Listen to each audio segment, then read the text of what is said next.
Cinema ലോകത്തെ സൗന്ദര്യ മാനദണ്ഡങ്ങളോട് തനിക്കുണ്ടായ പോരാട്ടങ്ങളെക്കുറിച്ച് തുറന്നു പറയുകയാണ് നടി തപ്സി പന്നു. തന്റെ സ്വാഭാവിക ചുരുണ്ട മുടിയാണ് നിരവധി സിനിമാ അവസരങ്ങൾ തനിക്ക് നഷ്ടപ്പെടാൻ കാരണമെന്ന് താരം പറഞ്ഞു. എന്നാൽ ഇന്ന് നിരവധി പേർ ചുരുണ്ട മുടിയുമായി സിനിമാ മേഖലയിലുണ്ട്. അതിൽ സന്തോഷമുണ്ടെന്നും തപ്സി പറഞ്ഞു.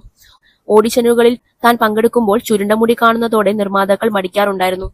പരമ്പരാഗതമായ സിനിമയിൽ കാണുന്ന നായിക ലുക്ക് തനിക്കില്ലെന്ന വിമർശനവും നേരിടേണ്ടി വന്നിട്ടുണ്ടെന്നും തപ്സി വെളിപ്പെടുത്തി. എന്റെ ചുരുണ്ട മുടി കാരണം എനിക്ക് നിരവധി സിനിമകളിൽ അവസരങ്ങൾ നഷ്ടപ്പെട്ടിട്ടുണ്ട്. ഓഡിഷനുകളിൽ നിർമ്മാതാക്കൾ എന്റെ ചുരുണ്ട മുടി കണ്ട് മടിക്കും.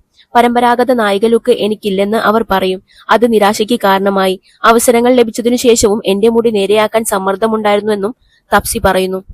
മിക്ക സംവിധായകർക്കും താൻ മുടി നേരെയാക്കണമെന്നായിരുന്നു. എന്നാൽ സംവിധായകൻ ത്രിവിക്രമിന് സിനിമയിൽ തന്റെ ചുരുണ്ട മുടി ഇഷ്ടപ്പെട്ടു. അതിൽ സന്തോഷമുണ്ടെന്നും താരം പറഞ്ഞു. എന്നാൽ ഇന്ന് ബോളിവുഡ് രംഗത്ത് സ്ഥിതി മാറിയതായി തപ്സി ചൂണ്ടിക്കാട്ടുന്നു.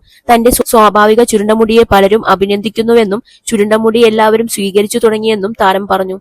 എന്നാൽ ചുരുണ്ട മുടി കാരണം തന്റെ കുറെ അവസരങ്ങൾ നഷ്ടപ്പെട്ടതിൽ സങ്കടമുണ്ടെന്നും തപ്സി കൂട്ടിച്ചേർത്തു. സൗന്ദര്യത്തെക്കുറിച്ചുള്ള പരമ്പരാഗത ധാരണകൾ ചോദ്യം ചെയ്യുന്ന തപ്സിയുടെ ഈ തുറന്നു പറച്ചിൽ സിനിമാ മേഖലയിൽ വലിയ സ്വാധീനം ചെലുത്തിയിരിക്കുകയാണ്.